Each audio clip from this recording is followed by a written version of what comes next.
We got an incredible guest today. The number one pick in the 2010 NBA draft from the University of Kentucky, all NBA, all defensive team member, 5-time NBA All-Star, NBA Slam Dunk champion, none other the one and only Jay Wall. What's up, my brother? What's up? Ain't much chilling. How you, bro? I can't complain, dog. I can't complain at all, man. We appreciate you coming on, bro. John Wall, my dog. What's up? What's up? Happy to have you on the show, bro. Happy to have you on the show. You know how I feel about you. You know, you one of the greats. You one of the greats of your time. You're a game changer. You came in, and I say, you know, you had the same kind of effect from the media side, like a Allen Iverson. When you think about social media, when you think about, becoming an icon early, right, and being able to hold that, carry that torch, right, and lead this new generation. I always look at you as, you know, a legend in your own right and a pioneer as far as being able to shepherd in this new energy of point guards, right? The dudes that's dunking, guys with personality, speed, and quickness. You know, how do you guard somebody like that? Just wanted to just shout you out, man. Just give you flowers on the show, you know, before we get going. Appreciate that. Yeah, that's fire. That's well said, brother. I tell you what. Hey, BD. That was incredible. You had no choice but to give that brother his flowers. After he dunked on me on my birthday. I'm watching this video.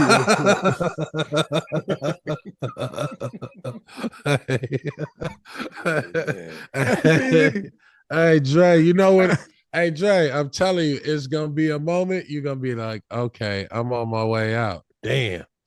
That was that moment. That's when you knew the end was there? It was here? I jumped for the lob, and I don't know why I jumped for the lob. Like I wasn't going to get the ball. But I wasn't thinking I wasn't thinking like a guard. Man, this man jumped all over me, dog. And bang. I looked at Mike Bibby. He was like, happy birthday. I was like, this shit over, bro. This shit over.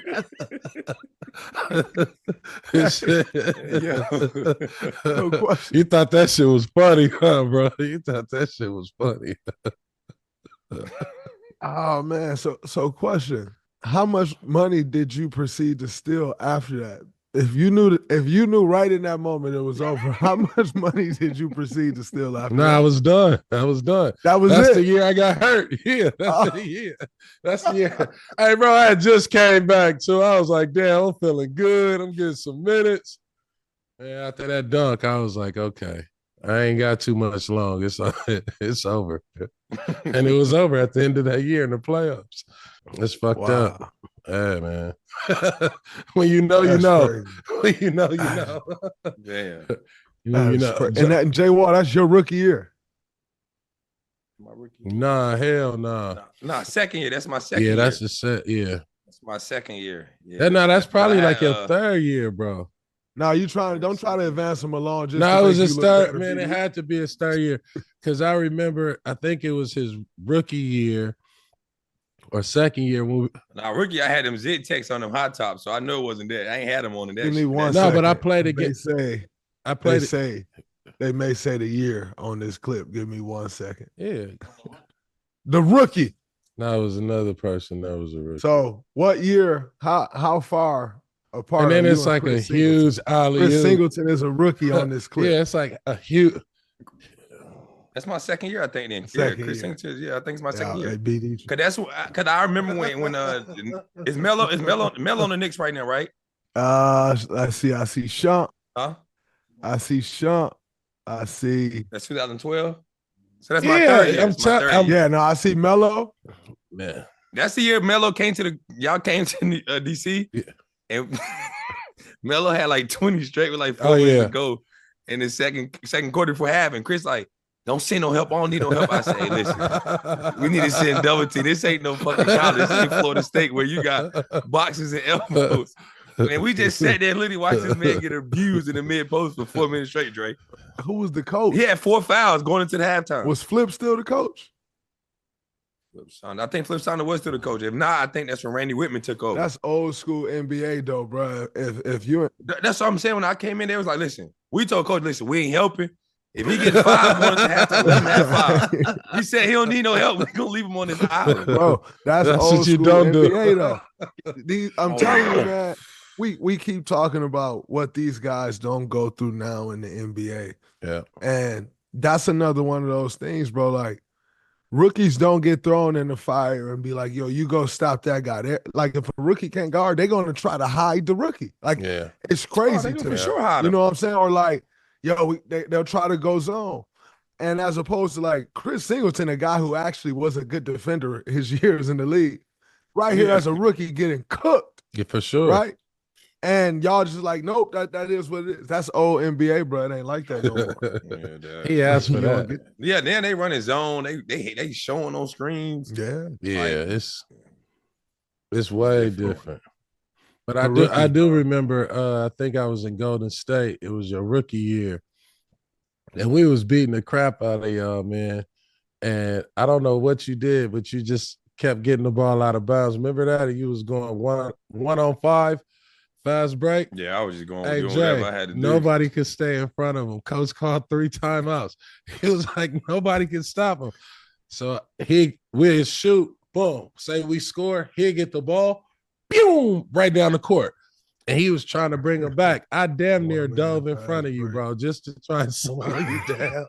There was no way. I was like, damn, dude, I ain't never seen nobody. This was crazy. I ain't never seen nobody that fast in my life. The Warriors in speed. Hey, bro, he was pew, pew, pew, pew. Everybody on the team. Nobody could stop him. That shit was wild. Jay Wall, have you seen anybody in the NBA from baseline to baseline as fast as you? Either after you, before you. Only one I can compare. You know how this shit go, Dre. Everybody try to compare somebody to somebody. Mm-hmm. Only guy I seen that's like close to me, I'd say De'Aaron Fox. He just left me. He crazy. Like I remember, I forgot what year it was. We was in Houston about to play. We had a day off for the game. I drove like an hour, 2 hours to go watch him play. Wow. And I was like, you know what? This is the one kid I can say is close to what I could see in myself. Because I was basically supposed to be left-handed, but he was really left-handed. Yeah. And I'm like, this is the only guy I seen that was close to me with that type of speed. Like, don't get me wrong, like D Rose is quick. Like his quick is on a whole nother level. You know what I mean? I feel like Ja got a different type of quick, but they don't have that speed to go baseline to baseline. Facts. That's a different speed. Yeah. So I say only one I can say is De'Aaron Fox. Speaking of D Rose, it's funny. I was just about to ask you a question about D Rose, just in light of him just retiring. You coming into the league where like prime D Rose, not even prime D Rose, because I would say like he never got the opportunity to really reach his prime. But what we know in his career is prime D Rose. You coming into the league, what was those matchups like? Because the thing about your speed was it was speed, but your speed was powerful. You know what I'm saying? Like you played with so much force to where it just wasn't like De'Aaron Fox speed was like, and he still got it, but he played with way more pace now. But yeah, like his speed was just like fast speed. I feel like yours was like fast, but it was also like powerful. Yeah. And coming into the league with a guy like D Rose that, like you said, quick but also powerful. What was those matchups like early on in your career against D Rose? Well, I tell you this, my rookie year was MVP year for him. Wow. So that was hell for me. just to be honest. But I mean, we played him in preseason. I was just like, damn, this might be like the first guy I say that's like quicker, faster than me. You know what I mean? Just because he's already been in the league, he already had his twitch, he already had know what he wanted to do. Because me, like when I watched him play in college, I forget us playing Tennessee, Oklahoma in the Garden. And I was like, this is where I'm going to school. Like when I seen that game and I seen him play Tennessee and Memphis, I already knew in my mind, I'm going to play for Coach Cal. Just because the way he allowed D Rose to play, I knew I played a similar way. But when I was in the league, like I always tell you people, it's 3 people that was hard, like 3 to 4 people harder than me. Kyrie, because he could do everything, scoring every level. Yep. But the hardest person I had problems with was D Rose. Yeah, he was a problem. Because you got to think with Tibbs' system, everybody around him was located to play defense. And he was the guy to get the ball. Go get the ball, and you couldn't stop him. It's unlimited pick and rolls. He's scoring at will. And you look at any other guards that played for Tibbs, they all got that freedom. But D Rose just on a different level. And like I always say, like you know, injuries are part of the game. But I feel like if he ain't ever had no injuries, bro, we wouldn't even be talking about a lot of these other guards the way we do. That's interesting. That's interesting. I was going to ask you that. Because a lot of guys was acting like they was sick when he came in town. Yeah. Mm-hmm. Yeah. Hold on, I got an ankle injury, or I got the flu. Like he was scaring people. He was that dude. And I look at it like my third year, I kind of realized to build my confidence to another level where like I really can go at this guy toe to toe. Mm-hmm. But at first, my rookie year, I was like, man, this shit ain't right. This guy's different. It's always interesting to think like what does the guard race, if you will, or the guard outlook, like the outlook on the position look like if a D Rose never got hurt, if a Penny never got hurt, right? John, if you never got hurt, like I don't think people realize you got hurt right in the middle of your prime. And then and we'll get into the injuries a little later, but I always wonder, like, what does the guard position look like if that never, what does the rap game look like if Biggie or Pac never get killed, right? Like you always have those what ifs of like, you see how it played out, right? Like Steph's goated, like Russ, like yourself, like the work everybody put in, but you just always wonder if it looks different at all if D Rose never gets hurt. Like, how does that pan out? It's interesting. I to be honest, I feel like, man, I don't know. Like you said, like they were so close to getting close to the championship in the East. Mm-hmm. Like if he don't get hurt, like how they was giving Miami a run every. I mean, when they started to get to that point, he was right there on their toes. So, and then you had Indiana, like with Paul George is there. So like it's just like you said, you just never really know what could have happened or what would have went on. For sure. But I mean, like you said, you definitely got to give D Rose his flowers, bro, because being the youngest MVP, having the battles against him, man, it was super exciting. To see him go through the journey he did of fighting back. You know what I mean? I watched the game and he had his first 50-point game and breaking down in tears. And I've been watching a lot, he never really talked. So I watched a lot of his podcasts he be having, you know what I mean? And he was talking about like when he realized he was injured with his torn ACL, he had to come back. Like people don't realize that shit is the hardest tough, thing in the world, injuries, bro. Like you be on top of the world and then you just feel like you hit rock bottom and you just got to get through that. And everybody thinks everything's fine because we make the money and we live in this lavish life. But the game we love is taken away from us for the time being. So you got to fight your ass off to get back to even feel like you're 100% healthy. Yeah, that happened to me.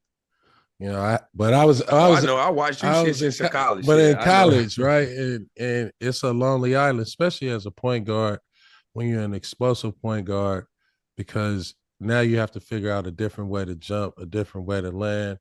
You got to change your game.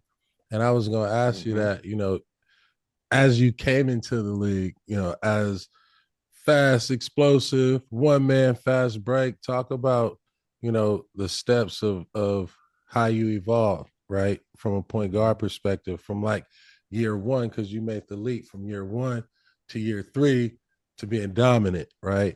Talk about that process. I think like really just, man, like having Sam Cassell around, you know what I mean? Him being my coach, like he was the master of a mid-range. So he was like, yo, you can't outrun everybody because I'll be pushing the break. I'm like, damn, where everybody at? They not even past half court yet. So he was like, you got to slow down. Like you got to figure it out. So just watching film with him and understand like you had to master the mid-range. But like I always told people my whole life, I never had to shoot.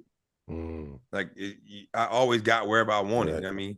No matter if I played up or I never tried to play my age. I played up. I always got wherever I wanted. Even in college, like there go zone or box. I found ways to get there because we were just so talented. But in the league, we had real power forward, real center. So you might probably shoot 10 threes, 11 threes a whole game. Yeah. So your most mid-range was your 4-man. So the paint is packed. And then you come across the lane, they hitting you. So just working with Sam a lot, working with Rob McClanahan at the time, that was D Rose, Kevin Love, Russ, Kevin Durant, all those guys, trainer, just teaching me the basics like, yo, you just got to slow down. You got to be able to knock down the mid-range. Because you was going on these screens, it's a race to the basket. I feel like I can get there every time, but I might have a 7-footer there. So just learning that, like learning how to change my pace and learn how to knock down the mid-range a lot more with confidence. I think that made my game evolve. Like I was always good at passing, always trying to get my teammates involved and finding those guys because I knew in the fourth quarter, if I passed the ball early on, in the fourth quarter, you can't double team as much because my teammates have the confidence to make these open shots instead of them only getting the ball in the fourth quarter. And they're like, damn, bro, I don't got no rhythm. So that's kind of how I took my development. Just working with Sam a lot, working on my mid range, working on change of pace, and just watching film, bro, and just watching how teams was guarding. Yeah. On a side note, I wanted to, like what was your favorite memory? You talked about Derrick Rose. What was your favorite memory about playing against Draymond?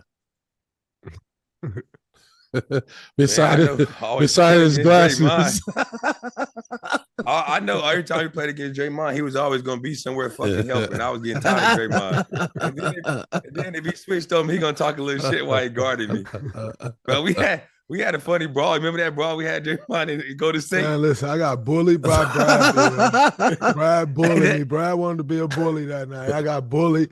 I tried not to let myself get slammed. I don't let myself get slammed, and I still got fined $35,000. And then on top of that, I run over there to see what's going on, and I get punched by Kelly Oubre. I got punched by my teammate. I look back like, damn, who stole me? It's my own teammate. I said, I ain't going no fight with him. Damn, y'all was getting down like that? That was crazy. Nah, but I just think I think Draymond just get discredited for a lot of stuff he do, but he plays with that old school mentality. You know what I mean? Like, he comes with that grit and grind. Like, he's probably been a 20-point scorer in high school. You know what I mean? Go to college, things change. Get to league, he not playing early on. He find his role, he find his niche. And that's been a dog for it, been a junkyard dog for his team.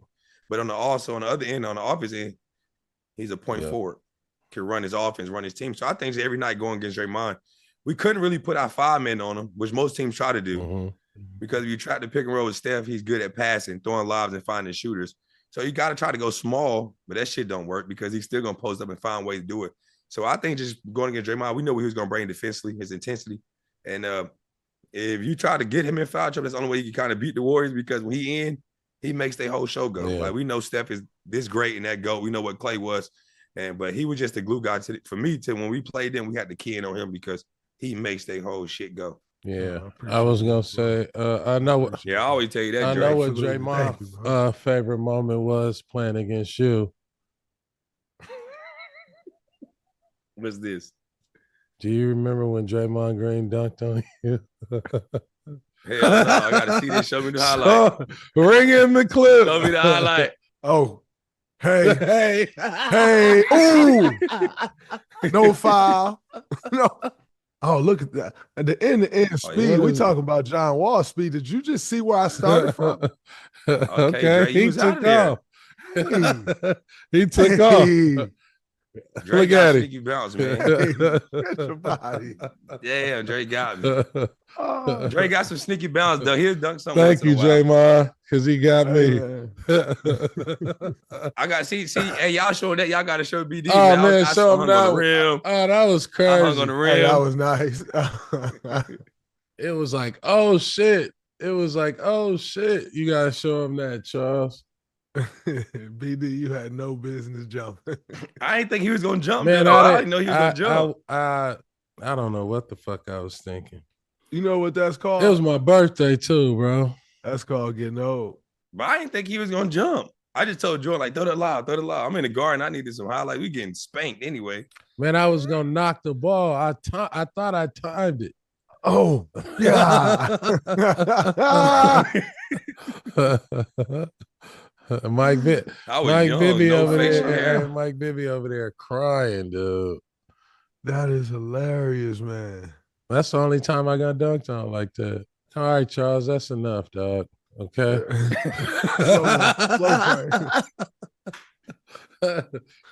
I never forget that, man. I never forget that. I never show my son either. Well, you know, YouTube, we can't hide nothing. Bron might be the only one getting stuff deleted off YouTube. What Bron get deleted off YouTube?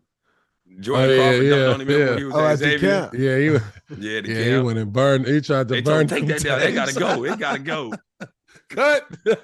Where is that? So that video got to be somewhere in the world. Now, somebody. The only reason why I brought it up is somebody. Yeah, they just posted Twitter it not too long ago. Yeah, they found it. They said, Bron ain't get this one to go away, but I'm like, I ain't seen it in years. They found it. And it's super janky the way they filmed it. Like, they edited the film. It's like behind the basket. Like, you don't even know what's going on. Yeah, I feel Bron probably put that out himself. Like, this is the blurry edited version.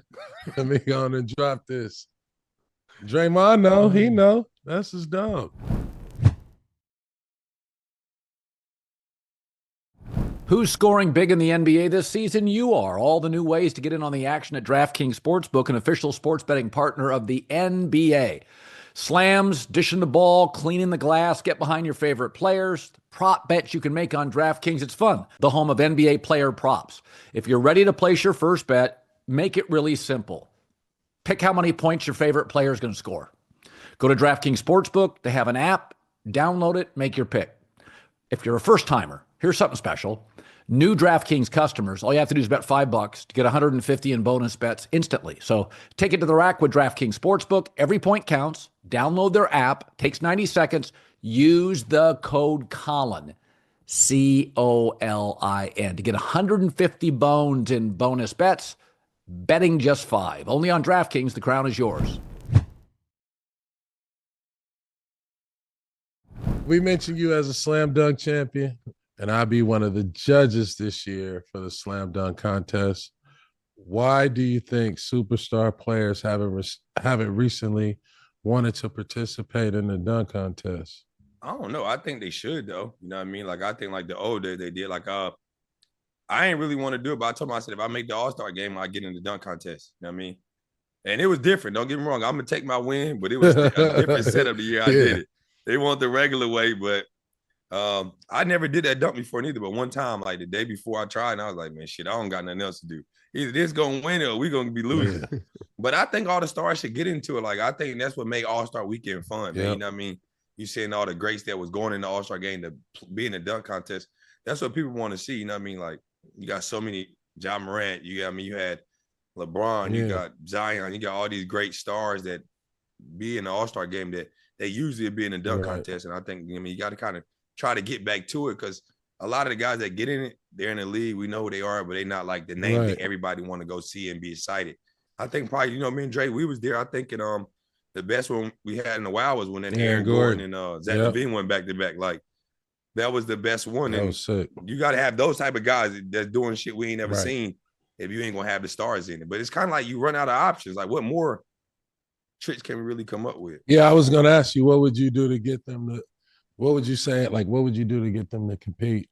I don't think you could do anything because they weren't doing it before. Yeah, they damn sure. For sure not doing it now. But, when you look back in the league, the reason why the dunk contest, to your point, the superstars, even if they got in the dunk contest and didn't want to do it, like, they still gave the fans something. And then that name, that next name became a name, right? Like a Spud Webb, right? Yeah. Like Spud Webb became a thing and became a name because all the top dogs still got in the dunk contest, even if they wasn't tripping. And so I think, it's an entertainment cadence too that go along with this, kind of like a passing of the torch, or all these dudes around, a young dude like what's his name for the Clippers who won the dunk contest? Yeah, Derrick Jones. Like, that type of energy, right, around these young dudes. Even this year, like, finding a way to get this, to get them some more exposure. I like it. Be like, oh, who is that? Like, we know who these dudes are, but who is that?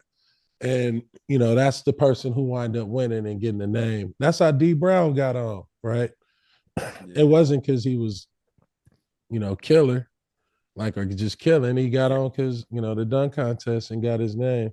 Yeah, I think, like, if Jonathan Kuminga won't hurt, like, Dre, you see him probably do some, I feel like he'll be one of those guys that, like, people like to see him because the dunks he do during the season, if he was healthy, if he got in there, because I see him in my tournament, my high school tournament, and stuff I seen him do, I'm like, he'd be somebody that's a name that's right there that people are starting to hear about, that can take that next jump to put him in that spotlight. Well, I think like for young guys like JK, I think the thing that, and just isn't just him, I just think as a whole, like, the thing that those guys don't understand is if they do like the dunk contest, what it can do for their personal brands. You know what I'm saying? So everybody, we live in this day and age where all of these young guys want to kind of push their own personal brands, right? But you have these rare instances like a NBA All-Star, like a dunk contest that you can do to, like, Mac McClung became somebody doing a dunk contest. He's not even in the NBA. You know what I'm saying? Yeah. And so just for what it could do for guys' personal brands, you would think that more young guys would do it for that reason. Yeah. Before Zach LaVine ever became an all-star, he was Mm-hmm. at the dunk contest and made a name for himself. Yeah. And so I think young guys miss out on that side of it when they decide not to do it. I think they're leaving a massive opportunity on the table. I agree. Speaking of All-Star Weekend in general, I feel like your All-Star appearances, the game was still better. Like it wasn't the best, but it was still competitive. Like entertaining, I would say. what would you say has to happen today to get the game back good? Like the game last year, the game was pathetic. Like, what do you think has to happen to get the game back good? I don't know. I think like they try to do like a total score every quarter, like every half or something. Like I think they just gotta go back East versus West. Yeah. Man. You know what I mean? To me, I feel like you should go East versus West. But it's hard to see, man. Like, I don't know. How can you raise the stakes to get everybody to want to compete? You know what I mean? Yeah. Because if your stars, like the guys that we want to go see ain't competing at a high level, it's kind of hard. It's you know too what I mean? Everybody too friendly. Like, it's like everybody just Everybody cool. Like, too it's like, cool. all right, well, I'm going to let you shoot 23s or I'm going to let you get 90 dunks and go get 50 points. Like, it's no pride into it. You know what I mean? Like, you know what I mean? Early on, you might get a little bit of showcase here and there, but like, you still want to keep the game close. And then, we knew it going into the fourth quarter. It's go time. Lace them up. We trying to win. But like now it's just like you might be down 50 by the third quarter. Yeah. I don't know. It's kind of hard to say because you probably wonder too, like, how can you get the game back? And I'm like, I think it's just slipping away. Like, I think they got like a new format this year, right? Yeah, like, it's a new format. It's like if the rookie sophomore game, whoever win that one played, so nobody trying to see that shit. It's you know what I mean? A lot of gimmicks. Instead of watching dudes, but you're giving the rookies and sophomores the opportunity to feel like, oh, well, I'm an all-star. Like, for them, if they get the opportunity to play against the real all-star, they're gonna feel like they all-stars at the time being. You know what I mean? So they got to find a way to get it back. What is happening? They're gonna keep losing the fans. I think like the rookie sophomore play each other, right? So the way is so it's 24 all-stars, 12 from the East, 12 from the West. There will be 3 teams of 8, and they'll make up 3 teams, and then the rookie all-star game is doing the same thing. It's like 3 teams of 8 or something like that. And the winner of their little bracket is going to be the 4th team versus the 3 teams of 8 all-star. Oh, wow. And they'll play like some game. But don't they like one team play a game, they go to the locker, come back? That's going to be hard to get all-stars to one play 8 minutes, then go in the locker, chill, and wait for another game. They're going to check out. I mean, they're going to be checked out. What's missing, I think, is an old school way, and nobody had no beef with each other. Nobody really like, I get double teamed, so you can't double team me now. Kind of like that mano a mano, right? It's none of that. There's no beef. There's no, nobody there's nobody antagonizing the opportunity to get people riled up to go at each other. Nobody goes at each other. And so at the end of the day, if everybody, to John point, if you cool, then everything cool. And what we're watching is a lot of threes, dunks, and kids are like, man, I can go do that outside with 3 people. Right? It always looks like 3 people on the court and never like a full court game. So they got to make it a full court 5-on-5, the best players playing against the best players, just for reasons, for names alone. And I want to make sure that people know I'm the best shooting guard. I'm the best point guard. I think that was the last era of like your time, John. You feel what I'm saying? Yeah, you went at each other like, oh, I don't like you throughout the season. And then I think like with these teams, like I might have beef with you. I might don't want to play against you. I'm gonna just put you on my team. You know what I mean? But I feel like the one person that can't, not one person can change the whole all-star format of how they do it. But I feel like the one kid I know that got it is Ant-Man. Yes.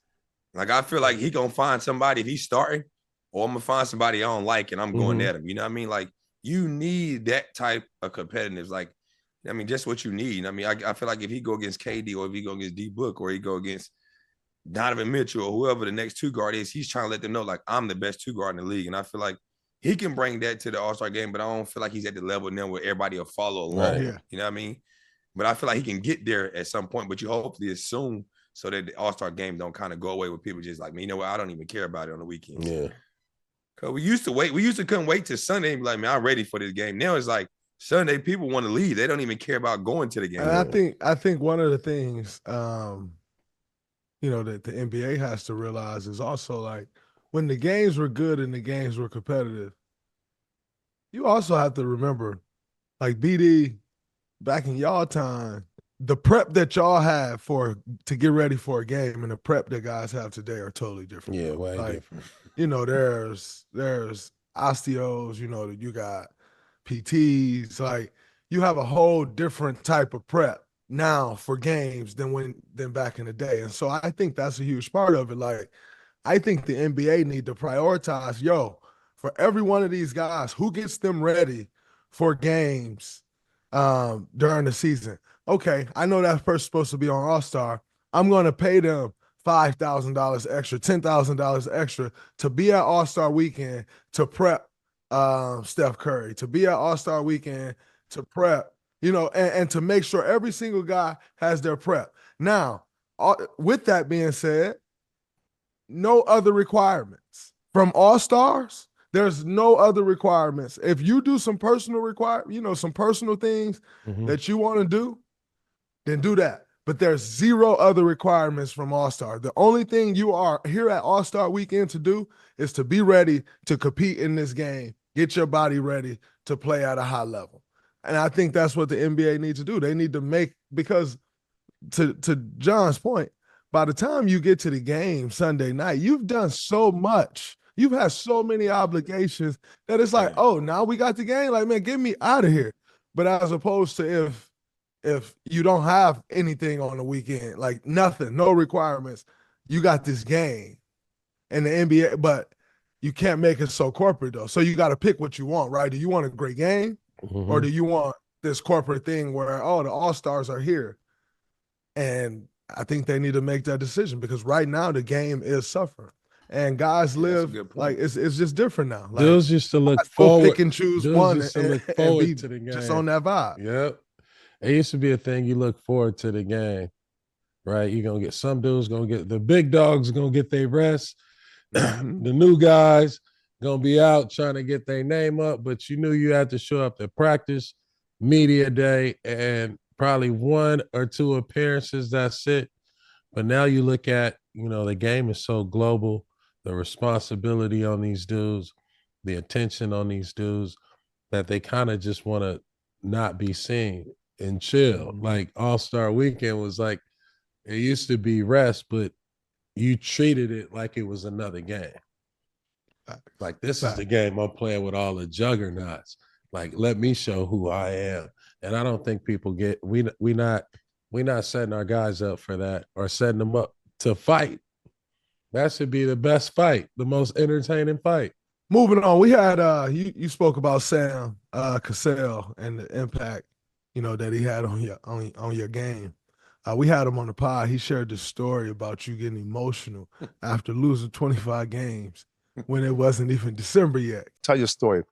John Wall, his rookie year, he lost 8 games from high school to college, 2 years. Knocked on my door. I said, "Oh, what's going on?" Like, John Wall, in tears, crying. He lost 25 games. It ain't December yet. He asked me, say, "OG, is it going to get any better? You ask any guys I ever coached. I'm not going to lie to you. I ain't going to lie to you. I said, I looked him in the face. I said, "Come on." I broke him in the room and said, "No." And guess what, J-Dub? I throw him a towel. Man, I say, "It's going to be bad next year too." But we got to grow.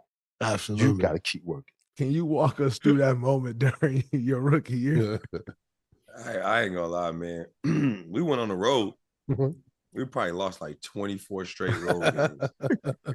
I'm like, what the hell is this? My whole life, I probably never lost that many games like in one year.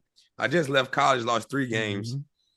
And They called it the doo-doo bowl, bro. We playing Cleveland. Like, they lost 24 straight games complete, and we lost 24 straight on the road. So we just like, man, we gotta win this game. We finally get a win. I was like, saying, is this how it go? I'm like, yo, we gonna lose like this? Can y'all just pay me and I go back to college and play? Like, can we make this work some way, somehow? And I'm like, how long is it gonna last? He's like, probably about 2 more years. Like, you gotta draft some more guys. We gotta hopefully trade for some people. And I'm like, bro, the league is not like this. I'm like, it's no way people don't care about, because you first come in, you just looking like, I know people care about the game. Yeah. It's like we losing, we just outside. Like this, we grown, like we outside. I'm like, bro, I don't want to be seen. Right. We just lost by 30. Like, I want to just order room service. I don't want to be seen in the bar, nowhere downstairs. But like, it just taught me a lot though, because I had a lot of good vets though throughout the years. You know what I mean? Like Drew Gooden, Trevor Ariza, Al Harrington, Andre Miller, Paul Pierce. Just always talking to me this before they was my teammates. Like after the game, they come whisper to me in my ear, like, just stay the course, just continue to work. Like it'll get better at some point. And I think that kind of helped me a lot, because I wasn't used to losing that much, and I wasn't used to like being that type of environment. But I think just having great vets around, understanding that I was willing to work, I was willing to listen, I wasn't scared to ask questions.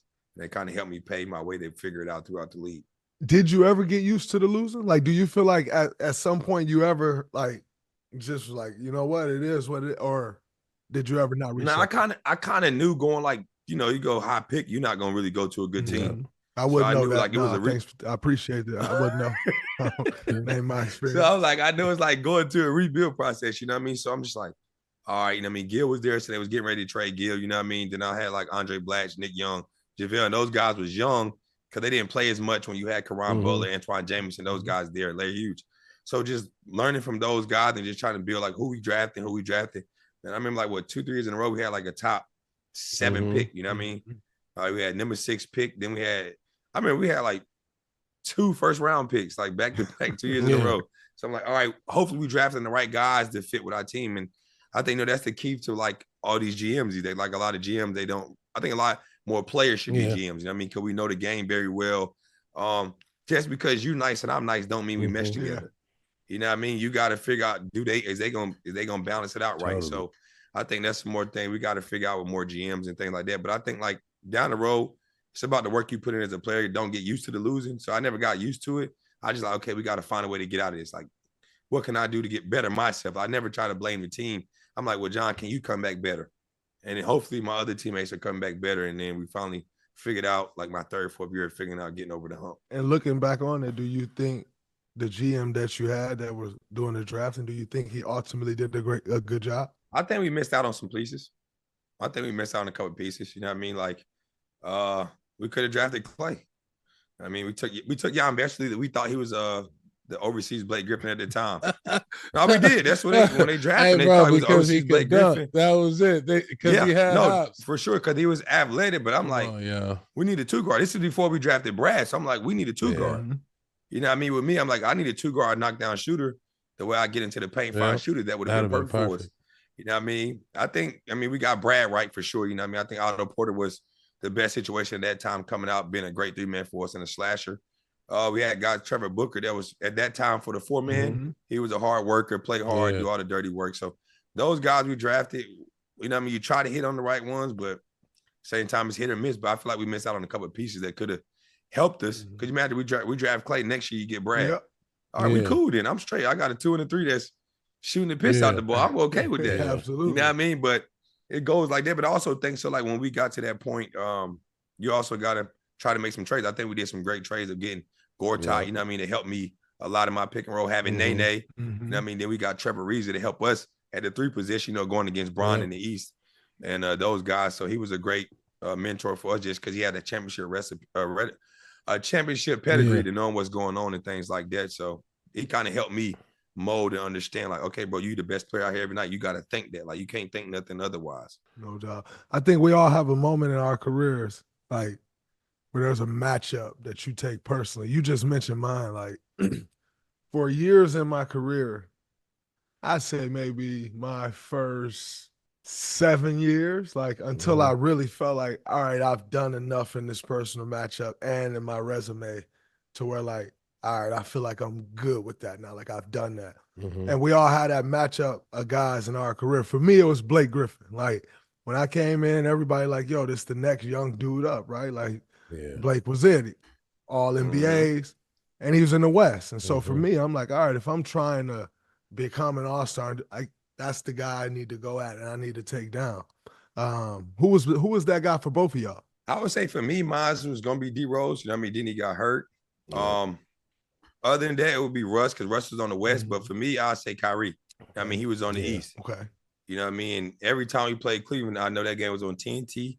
I know it was on ESPN. I'm like, these shoes got to be laced super tight. Because you know what Kai bring it. Like, you know what I mean? You've been against Kai in the finals. And he just, for me, I feel like he's the most skilled basketball player. There's nothing he cannot do on the basketball court.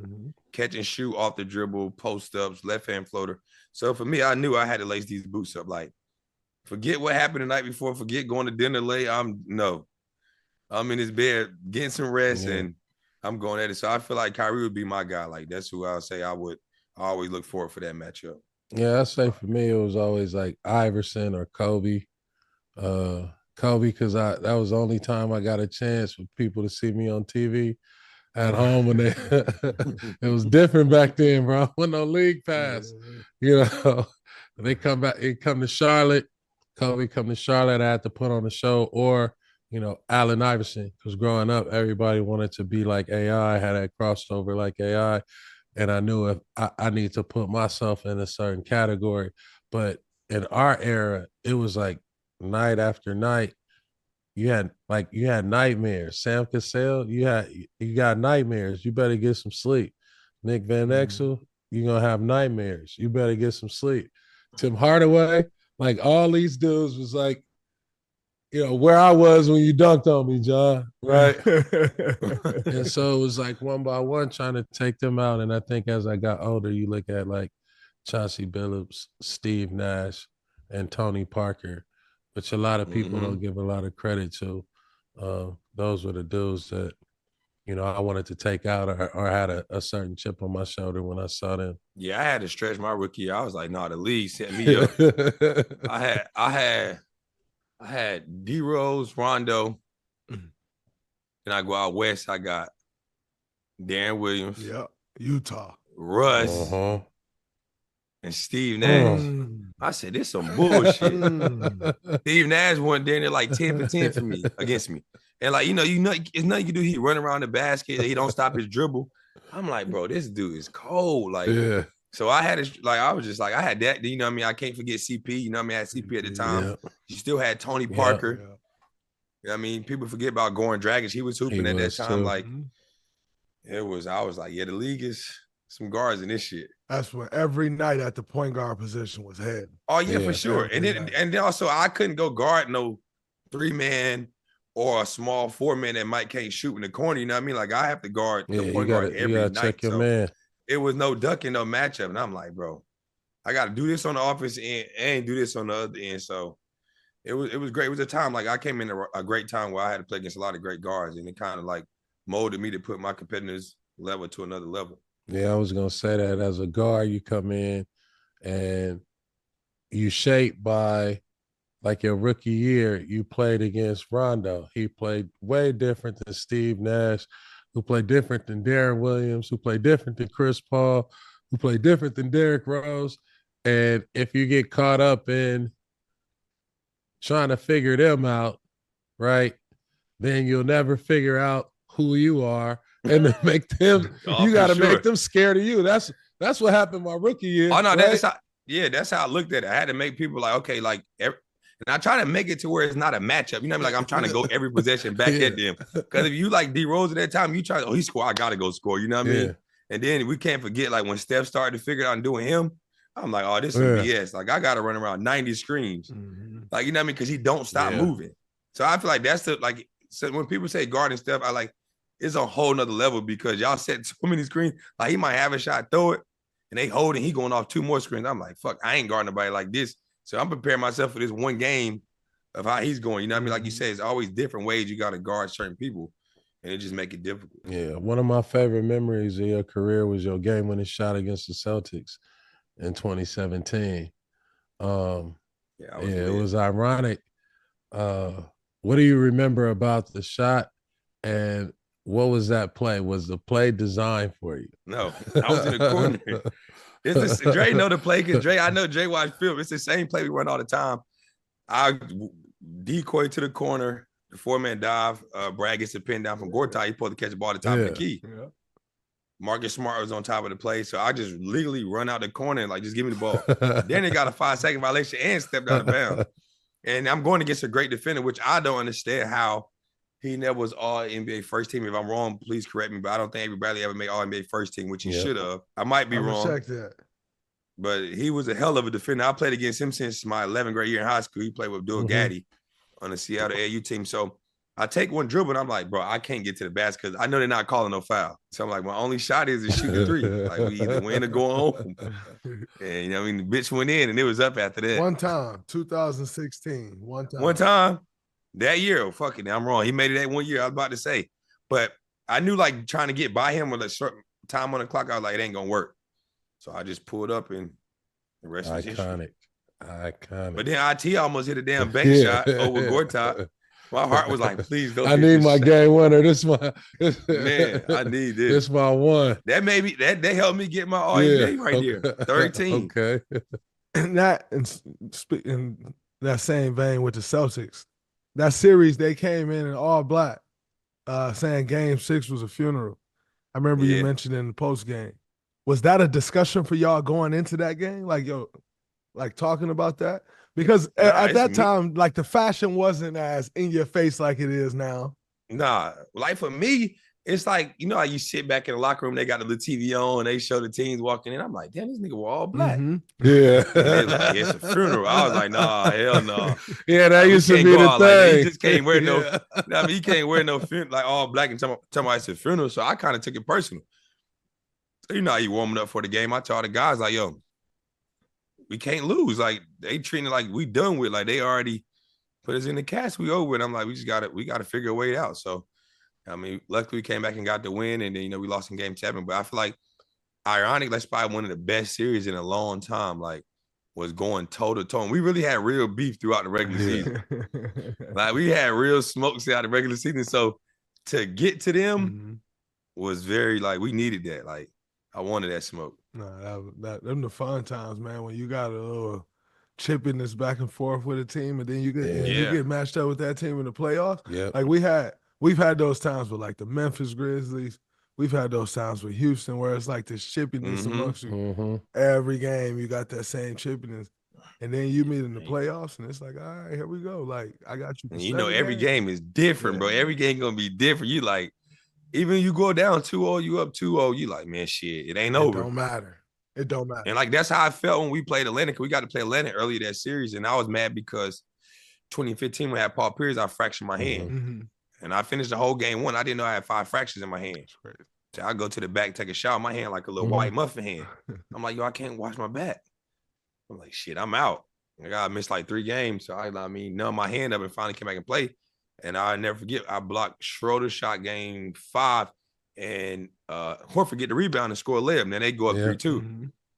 I never forget, Dennis Schroeder and Kent Bazemore did looking at me and posted a picture. I'm like, oh, I got to get these motherfuckers. I got to get them. I got to get them. So when we went back and we got to play them that year, I had 24 in the fourth. I ended up with 42. I was like, I told you I was coming back. I told you I was coming back. So, like you said, you have those beef and those personal battles. That shit means something. Yeah, that all black to the funeral. That's kind of like a whole little mantra, But at the time, y'all in the playoffs, y'all making waves. Was there ever a Big 3 era moment for Washington where you and Brad were potentially going to get somebody, or who was that player you were trying to add that you guys thought could help you get to the finals? I really tried to get Paul George. You know what I mean? That year we were trying to get KD. I was like, bro, we got to get Paul George. We needed, this is a perfect 3-man force. You know what I mean? I feel like we had the 4 and the 5 that was solid for us. Me and Brad in the backcourt. I just think Paul George could have helped us. Because I feel like that time in the East, it's LeBron. Yep. You know what I mean? Everybody knows Bron. You got to have a 3 that can guard. Not saying you're going to be able to stop him because we know how dominant great he is, but can go back at him too, that he has to respect. And I feel like Paul George would be that guy. And we was trying to go get KD, and I was just like, we're not getting Kevin Durant. Like, he's not coming to DC. Like, it's too much family stuff. It's too much. He ain't trying to do it. And we ended up having Paul, which Paul ended up being great for us. You know, like great vet for me. Taught me a lot, his routine, the way he worked. It was amazing. And we kind of got Paul because he thought Sam was staying. He thought Sam Cassell was going to stay as our coach. And that's the year Sam went to the Clippers. So Paul stayed for that 1 year. And after that, we just had to try to figure it out. Yeah. But for that 1 year, I feel like we could have got to the East Coast finally, but I didn't break my hand. But that's the guy I was going for sure, Paul George. I remember y'all being on the list for KD. Because I think he went to, is that same year or the year after he went to OKC, he went right? to OKC, yeah. He got So I was like, man, we got to get him, like, because come on, we right here. Like, what are we doing? Yeah. Like, that would have been nice. Like, Kevin Durant's not cut. Hey, cut but it if out. y'all Kevin could have Durant's got not coming to KD, DC. woo, if y'all could have got KD. Nah, it would have been written. Like, we know what the hell that would have You been, didn't- but in my mind, I'm just saying we're not getting Kevin Durant right now. Like, where we are, we're not at the level where we feel like we're a championship team. That's what Kevin was going for. We need a person that's going to help us get there, which Kevin would have got us there, but I just felt Paul George would have been the best fit for us at the time. I knew when I was looking at KD list of like teams that he was looking at, we was in that running and trying to get. I knew the one team we didn't have to worry about was y'all because I knew he wasn't.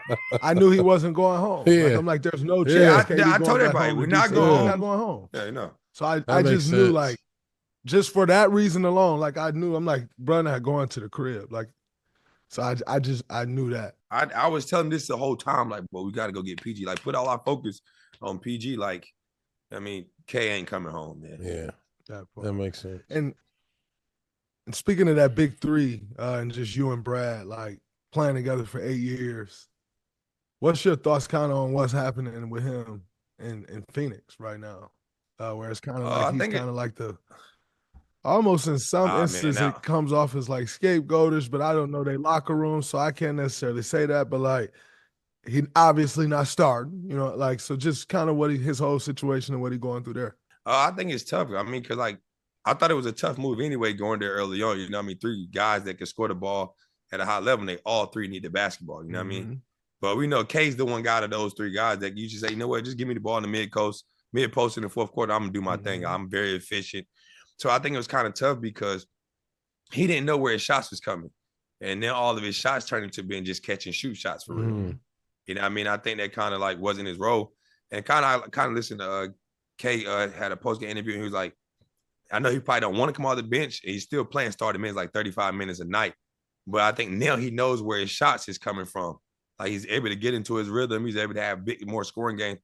But it's like, damn, I'm making 50-something million. Like I'm coming off the bench. This shit don't add up. Don't add up. It don't add up. You're not really getting a guy paying $50 million to come off the bench. So I think in their mindset, they're kind of looking for a guy that's more like a slash or like glue guy for them, and it probably a fit better for them. You know what I mean? Because I feel like Brad feel like the same time right now, he still can go get 20, 25 in any given night. And he's had proven that coming off the bench. So I think he want to kind of roll where he's going to have the ball more. And I think in Phoenix, he's just not going to work with D-Book and K there with it. Yeah, and I think it'll always be, and it's tough in general, like because whether you're playing starter minutes or not, if you're coming off the bench, it essentially slots you into a role, and just as a role player, I don't think people understand you're not going to get the same shots every night. I don't care how many minutes you play. Yes, as a role player, you're just not going to get the same shots every night because the offense isn't built for you to get those shots. Like the same shot always every a different game plan on how they guard. Absolutely. And so as a role player, the game plan may delete you right out of the offense because the offense ain't built for you anyway. So the way they're guarded, something, you may get 2 shots that night. I saw the other night where I think Brad had like 5 points. He had like 4 or 5 shots, right? Like there's going to be some nights like that when it's not designed for you. And I just think, you know, if to have those nights like that. Too much challenge, bro. Like it's not, you're not getting the best out of Bradley. Man, and I feel like coaching too. And it's like if you come off, and I feel like if you like a guy that's been starting and been in that role, and I get it, sometimes at some point in your career, you have to take the back seat and come off the bench. But if you feel like you're still in that moment, you feel showing that you can still be in that moment, it kind of fuck with your mind, your mentality coming into the game. For sure. You know what I mean? Like it kind of puts you in a position like, man, I know I can be out there. Like I know I can help better. But like you said, you come off the bench like, well, you might get 15 minutes now. You might get 20 minutes now. Or you might get 2 shots, or your leash is a lot shorter than it is when you're the number 1, number 2 option, or you that franchise guy. So kind of accepting that role is a little bit difficult than a lot of people think. You know what I mean? No doubt. They think it's so much easier, but if you used to being that guy and being that movement, it hurts. Yeah. Like the worst thing to do is somebody with that much amount of talent and that much amount of game to know every game how much time they're gonna play. Mm-hmm. If you're a superstar, you know, okay, I'm finishing out the game, I'm closing out the game.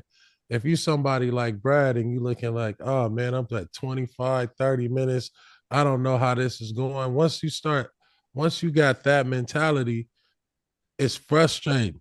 It hurts because you can't think past like the confidence of I'm the closer or I'm on the closing team.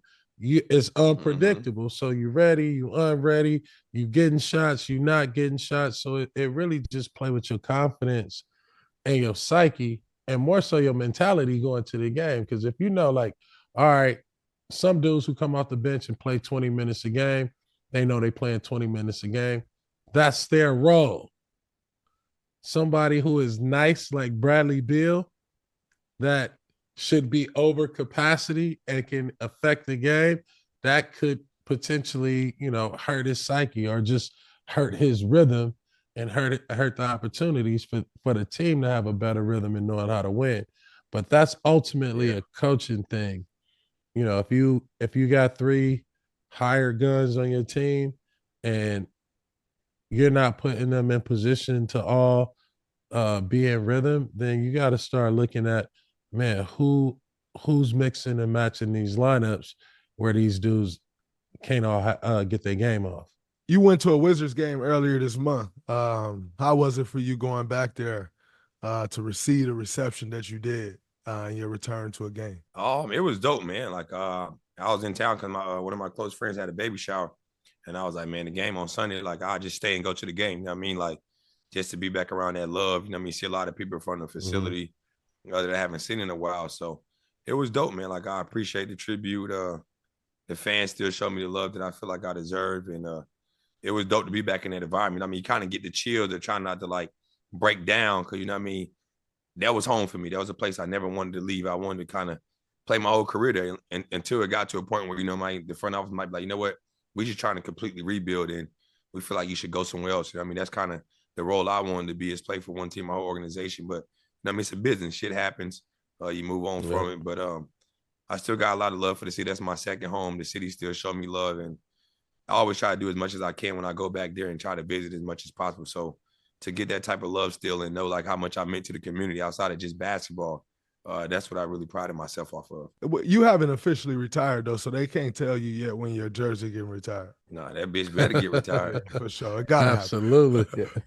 Absolutely. It gotta happen. Yeah. With your love of basketball and, you watch a lot of games, what do you think of the current Wizards squads and how would you improve the team? For me, I feel like they got to find that number 1 guy. You know what I mean? The franchise guy. You know what I mean? I think the young guys they drafted they're going to be good. I think they're going to be some great role players to kind of go into what their system needs. But I think they like, you know what I mean? Like they vets now don't want to, they kind of see like they want to be out. You know what I mean? So I think they got to find, and Dre probably contributed to this. A lot of these teams don't really have vets that's mentoring these guys that want to be there. Like, you know what I mean? Like, all right, you signing me as a vet. I'm not going to play as much. I might not play, but I'm going to help the young guys know what the league is about. I think that's what some of these teams are missing. So I think if they can get a couple of those guys to help out, but yeah, I mean, they probably going to be in the draft with the next 2 or 3 years, probably trying to get that one guy that's that guy. And I think, I mean, once you find out who your guy is, I think all those young guys can learn from. You know what I mean? I kind of look at the Rockets. You know what I mean? They found out who their guy. I feel like it's Jalen Green right now or Sagoon, and they put a lot of vets around him. They got a new coach. And so he don't fuck around. He's like, this is what we doing. This is how we going. And they drafted a lot of young, great talent. I think they drafted too much great young talent that they might have to get rid of some of those guys because they don't get to get on the floor. You know what I mean? But I feel like the Wizards are going the right direction. They got a new front office and things like that. So it takes some time. I mean, but, a lot of teams, a lot of fans don't want to waste no time waiting. And the worst thing you can have in player development when you have rookies and a young team is the worst thing to have is vets that don't want to be there, because that means that they don't really want to play or show the young or groom the young guys. To show the young guys what's going on. There's no culture being built. So I agree. That gotta be blown up fast. Also, one of the biggest trades being discussed, obviously, is Jimmy Butler. You went through a tough trade. You were traded from the Wizards, right? The city you love. You arrived in Houston when Harden was trying to be traded. Yeah. You know, we thought hey man, I thought, okay, we cracking. You know, I thought it was gonna be cracking. Man, that was Yeah, I thought man, it that was gonna was be that was, too. Shit, I got there and it was you know, you went to the charity different game, blueprint. you was picking up full, locking up. Yeah, It seemed like it was gonna be social media is tricky, bro. yeah, like we was going at it the charity game in the yeah, sports weekend. yeah. But I thought it was gonna kind of work out, you know what I mean? Like try to figure out like which way they was going. And I feel like that just was a tough spot for me, you know what I mean, getting traded there, which I love. Like didn't have no problem with the city of Houston. I mean, they showed me a lot of love. It was during COVID. It was a tough time. But it was just tough because I just came back and I'm like, okay, I'm getting back to myself. I'm healthy again.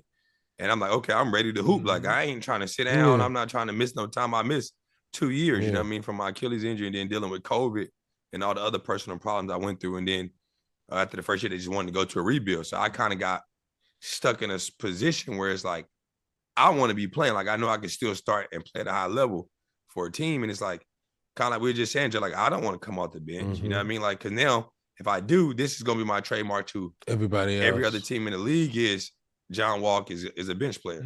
Unless I'm going to back up like a John Moran or Steph Curry, the one of those guys is that guy, then I could be okay with that. But I didn't feel like I was in that right situation at the right time. And they even told me that I don't feel like you should. But what they did and how they built their team out and made the changes, they're in a great position. So I can see what their future and what their plan was.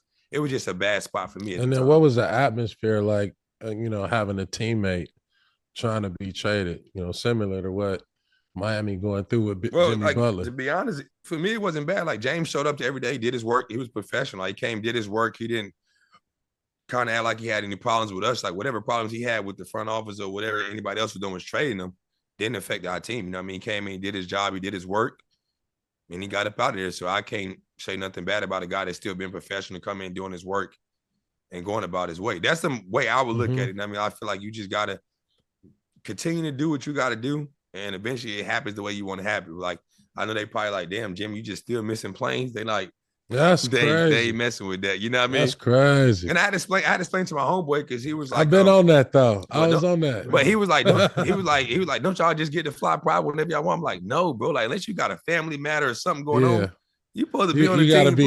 You gotta be on the plane. Yeah, I went through some shit like that when I was having beef with the organization. I wasn't flying my own plane, but I was when you got to the airport having my driver come get me and ducking out. Oh, y'all landed in the city? But you know, that happens sometimes. You know what I mean? You might get in late, you might want to go do your thing. But missing the team plane completely and they waiting for you. Crazy. That's like we waiting an hour for it's you. It's like, man, I'll meet y'all there. I'm on my own plane. Also, or he pull up beside you in his jet, like his jet waiting right there. Also, I'm sorry, but put me on the team plane, man. No private plane's expensive, man. Oh my God, man, tell me about it. I did my share of that. I did my good year of that, and I was like, this is not this ain't it. And you don't get the food you get on the team plane. Team plane got good food. Well, you know, for us, I was telling them we had to order stuff when we got there. Like we all the go get the catering food. We out. Yeah. But yeah, I think like, you know what I mean? Like as in that position, it could be like kind of a distraction. You know what I mean? Like, you know what I mean? Cause like I never been played for the Heat, but I like understand what the Heat culture is and what they believe in. I think like me, I look at it, if I'm ever going through something like that, if I'm between these four lines, I'm giving everything I got because this could fuck around and be your last game. You know what I mean? So as long as you just being professional, I think that's the key. You got to look at it into it. And hopefully they do the right thing by you being professional and doing the right thing by them. Mm-hmm. But like, we don't know. Like, I can't really say too much because I'm not in the locker room. I don't know what those conversations are like. They're just like if it was a different scenario and what I knew what it was. Calling all college basketball fans, I have some must-watch TV for you. In 2 exciting new docuseries, Vice Sports will follow legendary head coaches Arkansas's John Calipari and St. John's Rick Pitino as they lead their teams through the ups and downs, triumphs, and trials of this long competitive college basketball season. Each series features unprecedented behind-the-scenes access, exclusive interviews that provide an intimate look at their coaching styles and how each works to get the most out of their players. Calipari Razor's Edge is airing now on Mondays at 10 p.m. Eastern. And Patino's Red Storm Rising is airing now on Tuesdays at 10 p.m. Eastern Time, only on Vice TV. Tune in each week. Check the link in the bio for where to watch Vice TV. You've always been passionate about the younger guys coming after you and having a high school tournament, and being involved in the AAU scene. Just always been seeing giving back. Are there any young guys that you are mentoring in the league coming up right now? Oh yeah, I still try to talk to Jalen Green as much as possible. I was there when he was a rookie. He's blossomed into what everybody thought he could be, and I think he just found his niche. I still talk to KJ, Kenyon Martin Jr., helping him out a lot. And then Rob Dillingham, I known him since 7th grade when he played for Combine, Jeff McGinnis' old high school team. Okay. So just try to talk to those guys. And I always tell all the young guys, I'm a phone call away. I'm not one of those guys that's bitter that you getting to this level or doing that. It's my job to pass along what I learned and the mistakes I made to help you out. So I even talked to all these high school kids. I got the old Glaxo tournament, which is mine. We just had it, and I got a lot of top kids in it. So it was dope. We had Westchester come out there, Trevor Reese's son. So they played pretty cool. But yeah, I just got a lot of guys I just talk to, I try to go to games whenever I'm in certain cities and they see me and I say, what's up? So college career. So Troop 41, do the John Wall. Yeah, do the John Wall. Troop 41. I don't know do what the they John did that Wall. for. That was out of nowhere. Where were you when you heard the track for the first time? Come on, man. You got a song in college about you. I wish they had NIL when I was in college. That would have been Man, what? It would have been crazy, huh? But it's crazy because I didn't even know I knew them. They younger than me, and they kind of went to school with my sister and a couple of my homeboys. And I forgot words. I think I was still in college when they made this song, in the regular season or in the tournament. And they was like, "Yeah, you got a song." I'm like, "What the hell I got a song for?" And it was just lit. I went up there and danced when I was up there. And so then, kind of blossomed. The John Wall, the dance. Think about it. You would have got bread. What are your thoughts? Yeah, what are your thoughts about NIL and how it's changing? Legally got the bread because they was getting the bread at Kentucky. Anyway, oh man, so legally it would have been able to get more bread. Yeah, legally it would have been posted. And listen, I don't care. Listen, legally, not legally, I didn't get $1 for me. This is no. I'm done. No, I don't care. Listen, if NCAA is listening, not listening, this is the honest truth. On everything I love, I not got nothing. John Calipari. No, BD, we got this conversation off camera. Coach Cal. Woo. Coach Cal. What I did do is went to summer school, had a job, and got paid $24 an hour, but only signed in for 1 hour. But the money they getting, $50,000. But I couldn't wait for that Pell Grant. Man, that Pell Grant was everything. I was wearing Polo Assassin, US Polo. I was getting Levi jeans. This is what was going on in college. But I feel like $1,000 going to my mom for Pell Grant. It was nothing else. I couldn't take the whole, you know what I mean? Absolutely. But I think NIL is dope to a certain extent because it's supposed to be name and liking. You know what I mean? And what you sell in jerseys. Now it's to a full bidding war. Mm-hmm. It's every year, let's say Dre, okay, look at the kid from Ohio State, Jeremiah Smith, right? Mm-hmm. Somebody offered him 4.5 to hit the portal. Yeah. Why am I leaving the Ohio State? I just won that championship. Probably can go back the next 2 more years if I really want to. You know what I mean? So I get it for some kids that's probably not going to make it to the league, and it's probably the most money they might see. But I think they got to take the portal out, though, because everybody just going to the portal every year just to see, who's going to offer me the most money. Yeah. I know one kid that was at this school last year was making $20,000, right? Mm-hmm. He hit the portal and made 1.5. He only played 2 minutes a game. Jesus Christ. Happy for him, though. Don't get me wrong. He's making the most money he probably will, unless he do something outside of basketball or go overseas. You know what I mean? Because he's probably not going to be a pro. Yeah. But now it's every year, okay, who's going to offer me the most? I'm gone. Mm-hmm. Imagine, Dre, we was in high school. They making $6 million. $6 million is crazy. So you're pulling up to your school with the best car. Yeah. You think you really listen to your college coach? Unless you got a great foundation of a assistant or mom or brother that's keeping everything in control. A lot of these kids lose their passion and their love for the game because they're already reaching. what we try to get to the league for, Mhm. is to take care of our families, take care of That's right. ourselves. They're getting this in high school. Yeah. And a lot of these kids gonna be short-sighted and think they doing it. And you're gonna miss out on the $500 million that's coming up in the NBA. Man, Say it again. Say it right. twice. Check over I'm in my $500. tournament, right? I'm in my tournament. I'm seeing kids iced out. Like walking in, iced out, Gucci shoes. Gucci shoes. I'm talking about Miri pants. I'm like, all I had was a Nike Yeah. sweatsuit. This is all I cared for. Like, you know what I mean? Going to a high school game. Like, even if you go to the summer, like, if you go like to AU tournament they got in the summer, Mm-hmm. I didn't even think about walking into the Louis store. Yeah. Yeah. We didn't even know what it was. You couldn't I didn't know what Louis was. couldn't walk in there. I knew the flea market one where Yeah. they put the Louis on the force and then hopefully Yeah. those work. But I hope they figure it out and do it better. I mean, I feel like it's great for kids to get paid for what, like, I feel like we all should have been paid for what we brought to the game, like likeness and selling our jerseys. But I think some of it is going a little too far, in my opinion. For sure. I was thankful to get a little nice little Nike package from Uncle Wes or Vince Yeah, Baldwin. he was cool. Look out, they send you a Nike package every now and then. I get a couple sweatsuits out of there, a couple kicks. That's all. was you was good. getting. I do got one more. And this is for you too, Dre. I just thought of this. John, give me your top 10 all-time Kentucky team. And then do you think that Kentucky, with all its great blue Kentucky blue spirit and heritage, could they beat Michigan State? Hell, All-time team. no chance.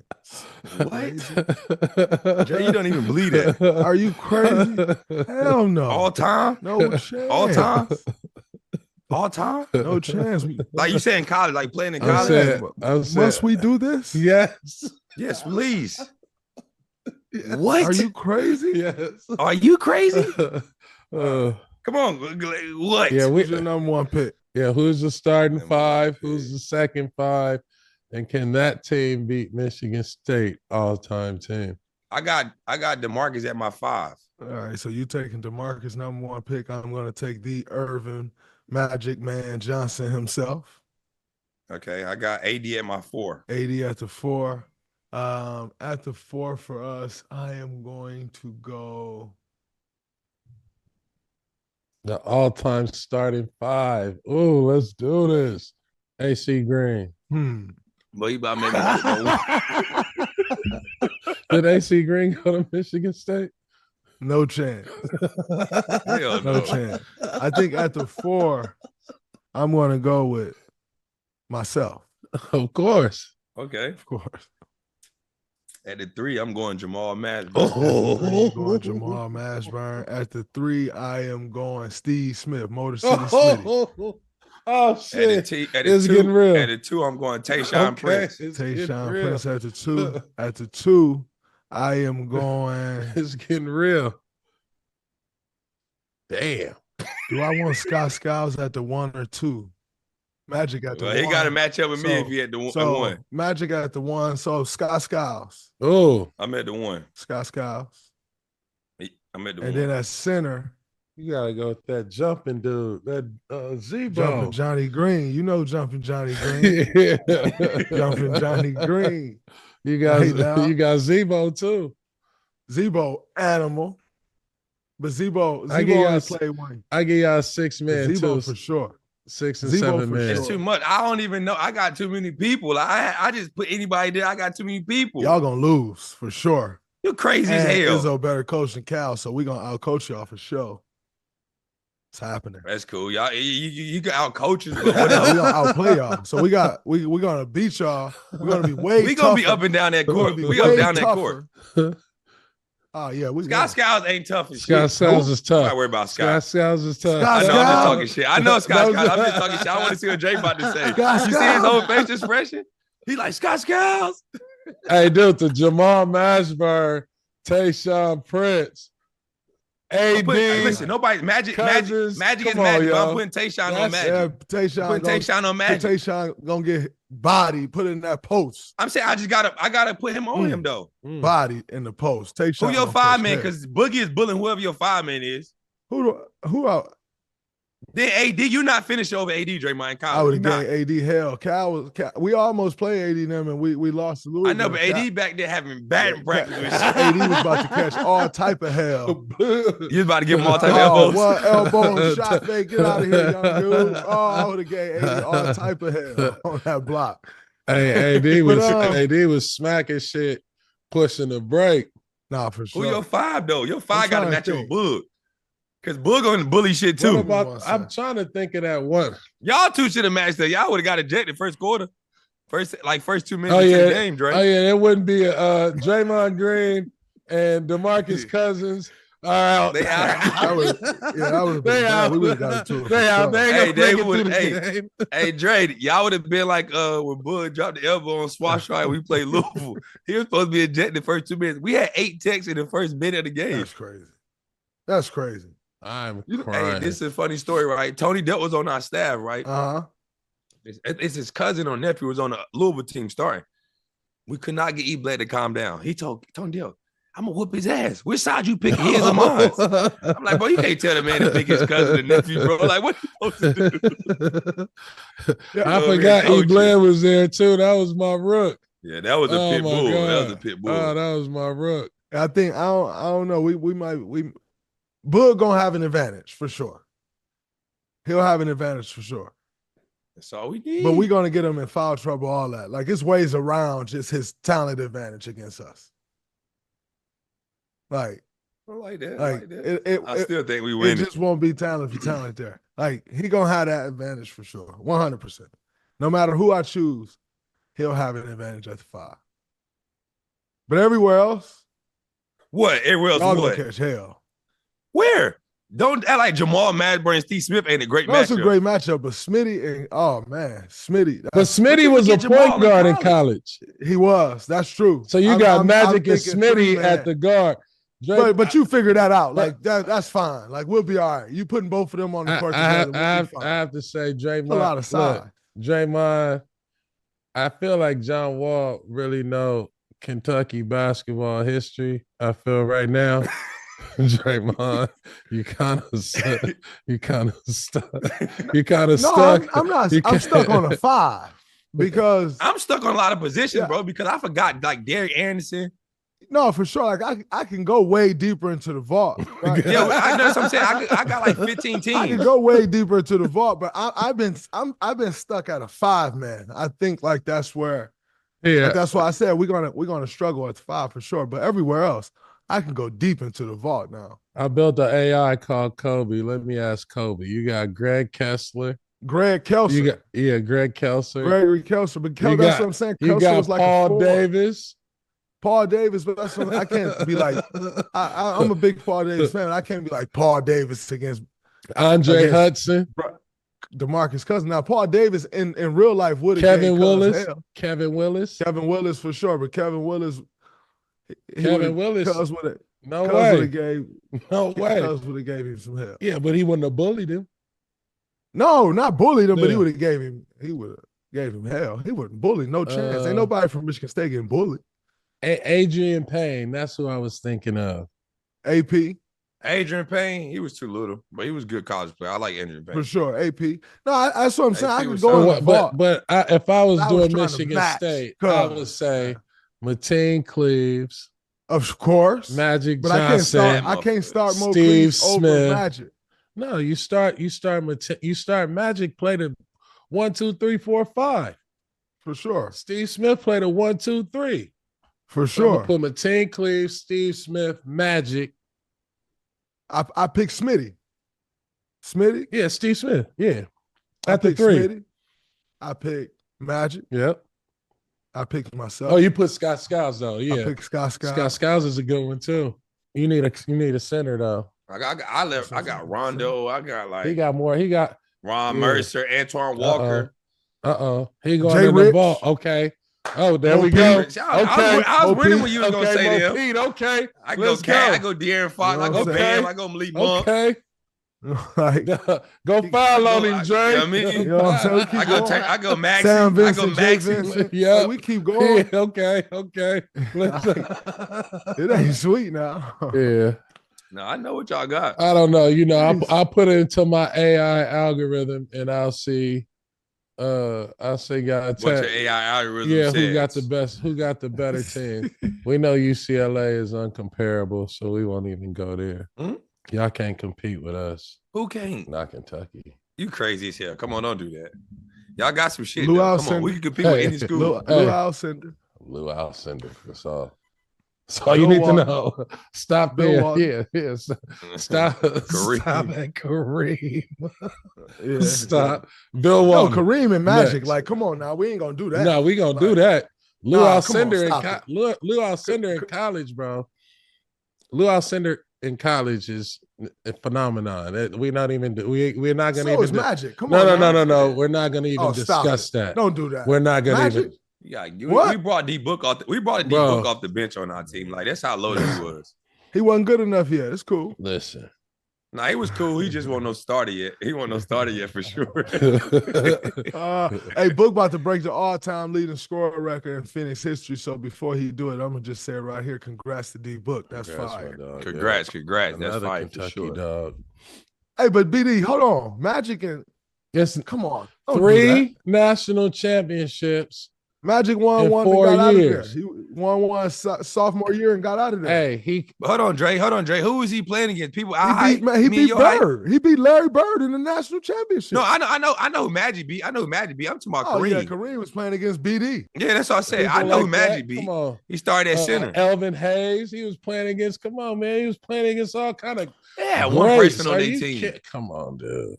No, they are greats. I'm not. Elvin Hayes, I know him. I couldn't wear number 11 in DC because of him. See, exactly. I know how great he was, but the teams we name, it's like 3 or 4 guys. It's like that. Right.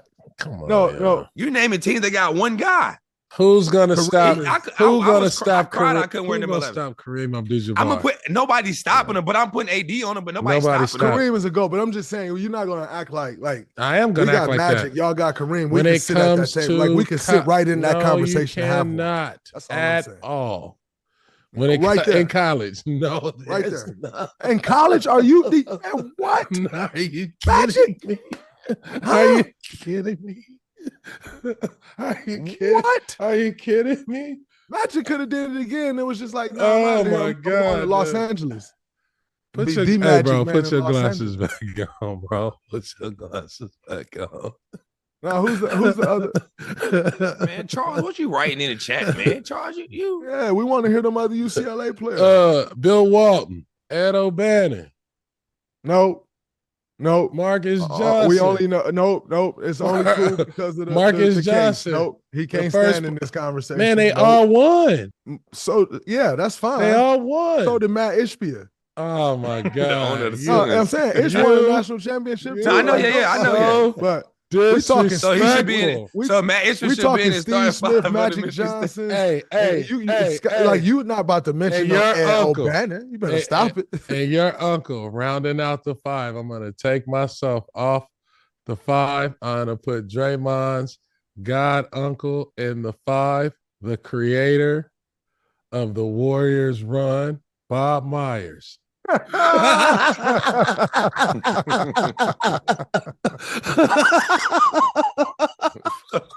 Talk about impact. Now say something. I got nothing but love for Bob. That was a good one right there. You can't do nothing but show love that, JJ. I got nothing but Come love on, man. for Bob. Who gonna stop Bob Myers? When he doubled down on Draymond, when he tripled down on Draymond, come on, dude. I got nothing but love for Bob. we gonna move on that note.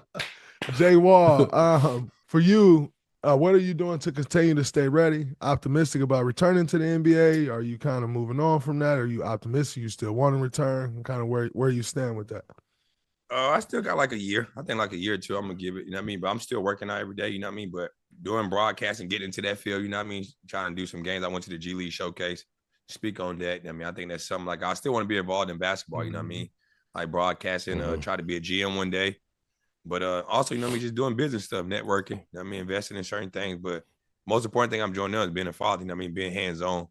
being able to be around my kids all day, every day. I mean, they get into all the sports. You know what I mean? My oldest son just asked me 2 weeks ago to play basketball. So that's killer. I mean, they kind of brought some tear and joy to my eyes because I didn't want to force him. You know what I mean? A lot of parents force their kids. I want him to fall in love with what he want to fall in love with. He loves soccer right now. He's a soccer star. So he just got into basketball, baseball. My youngest one, that's the football guy. You know what I mean? He playing flag football. They tell him to put a flag. He hit the kid so hard, he got the league. I'm like, I got one of those bruisers. You know what I mean? So I'm enjoying that, though. You know what I mean? I'm still, like, staying ready, putting the work in. You know what I mean? Enjoying the game, watching it. But, you know what I mean? You never know what happens. But I give it, like, another year, like, next season, see what happens. If it don't happen, then I'm cool with, like, you know what I mean, giving it up. I mean, I feel like I had a great run. I wasn't mad about it. Incredible. I mean, injuries are part of the game, like we talked about. But, you know what I mean? Basketball don't bounce forever. You know what I mean? I always want to be known as something more important than just a basketball player. That was a great thing and a great run in my career. That's how it ends. But, you know what I mean? I got a lot more life to live. So, I mean, I can't trip off that. Yeah, you got a lot more to give to the game. I know when I call it basketball purgatory, when you want, you know, it's like I got 1 or 2 more years. I just want to walk off the court on my own terms and feel that one more time and find a young dude, the last young dude I could mentor. I think, you know, all of that kind of like just tug at your soul. So I just wanted to know, you know, from you, like going back to the league, kind of what would your role, like what is your mentality, you know, going back into the league, you know, in these, and I would say not the last few, I would say last few years, not 2, right? Because having someone like you would be valuable to teams.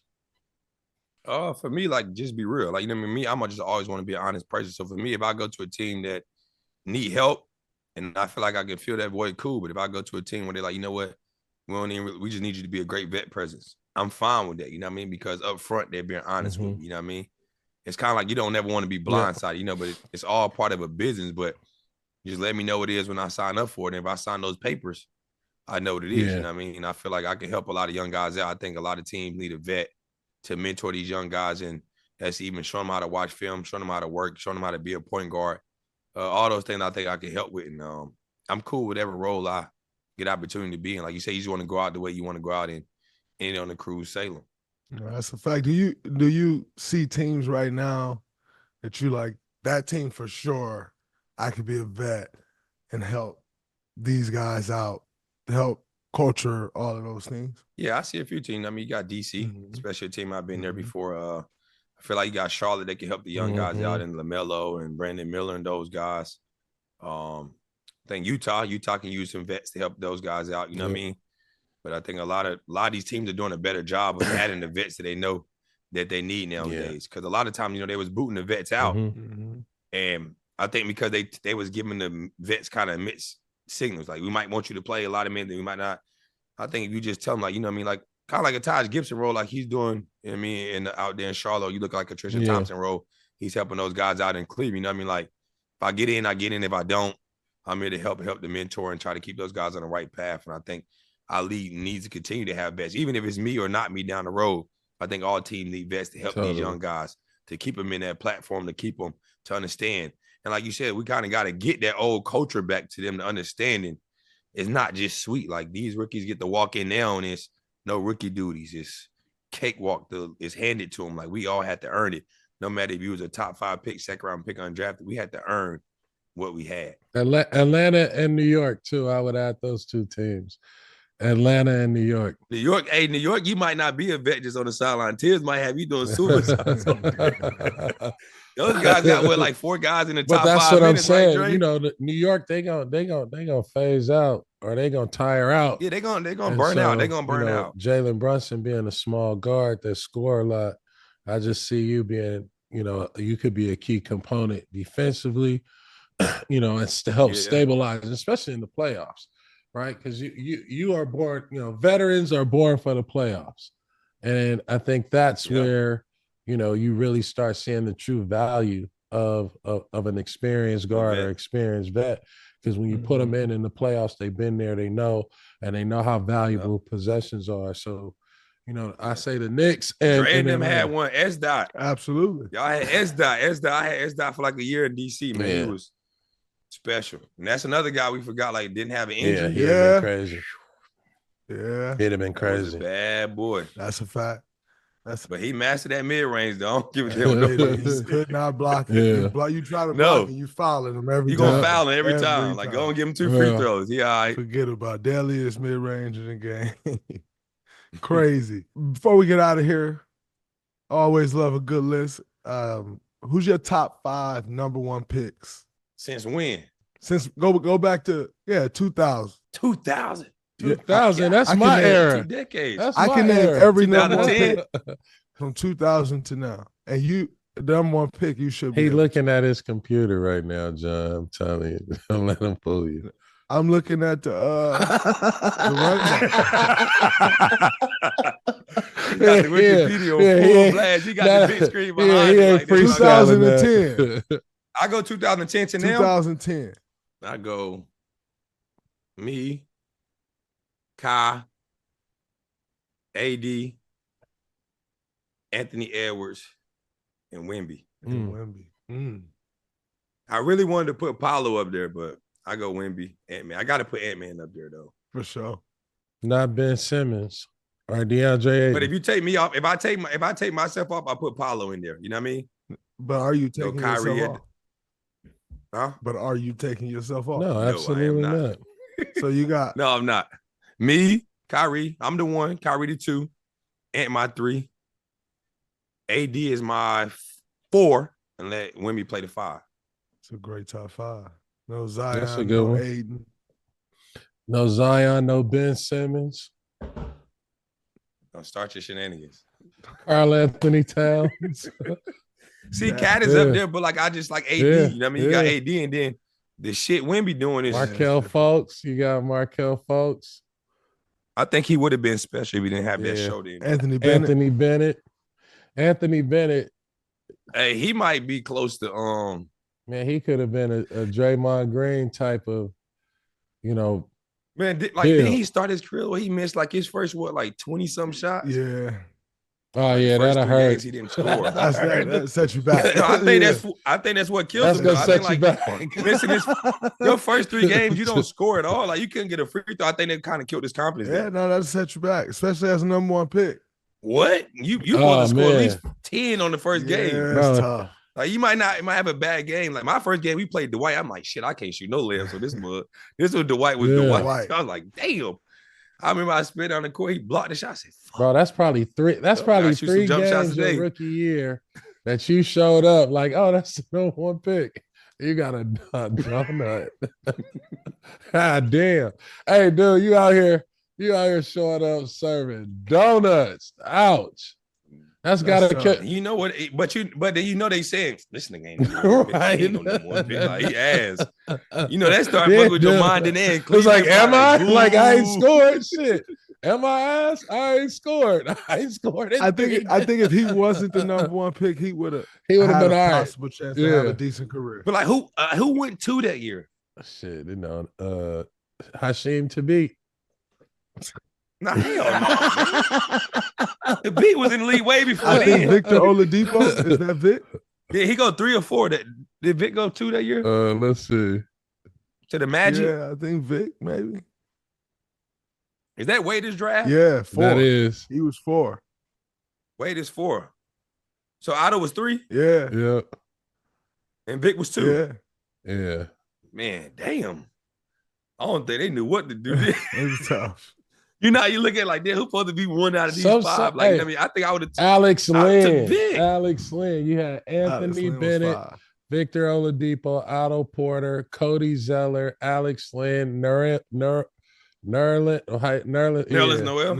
Ben McLemore. He was supposed to be the number 1 pick, but he had towards ACL that year. Ben McLemore 7, Kentavious Pope 8, He was cold at Trey Georgia. Burke 9, CJ McCullough He 10. was cold at Michigan. Michael Carter Williams was the rookie of the year at 11. Giannis was 15. There it Steven is. Adams 12. Limit. Yeah, nobody would have did that, but that bitch should have been number 1. You know, how you go back sometimes they looked at like Rudy how I would have Gobert, drafted. Well, listen, 27. He was it. Rudy Who? could have got Rudy Gobert. He was Yeah, 27. I ain't doing it today.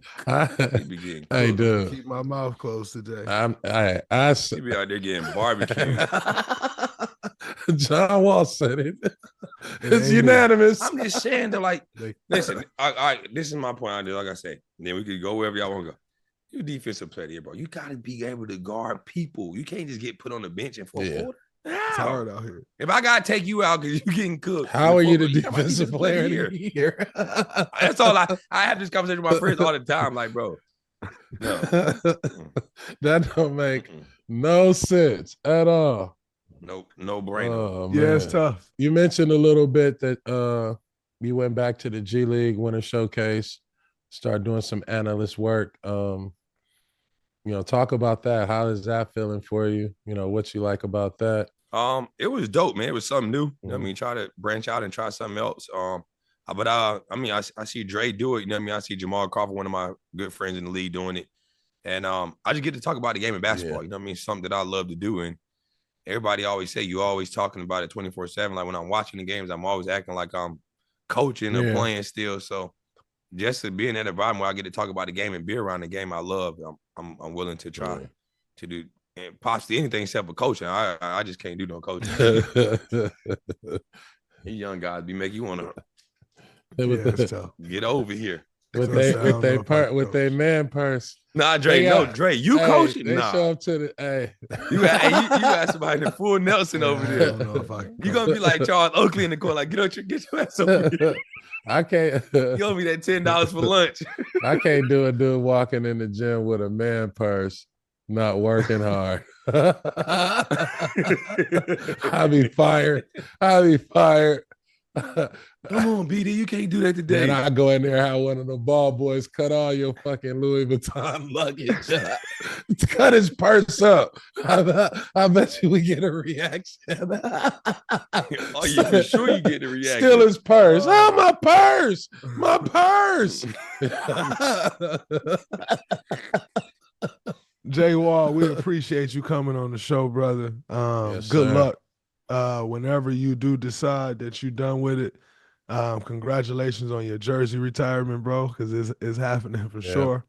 But man, it's been an incredible journey, and regardless of what happened with it, like what you did in the league, what you did coming from Raleigh, and just continued. Like you look at the young guards that come out of Carolina, like CP a little removed from them. You know what I'm saying? And like you kind of filled that gap. You know what I'm saying? Like with Steph, Steph is from Charlotte, but it wasn't like that, right? Like Steph, like he was the kid of an NBA player. And so his upbringing was just different. It wasn't like he was the guy that was giving a young kid from North Carolina hope. You know what I'm saying? Like, because his upbringing was different.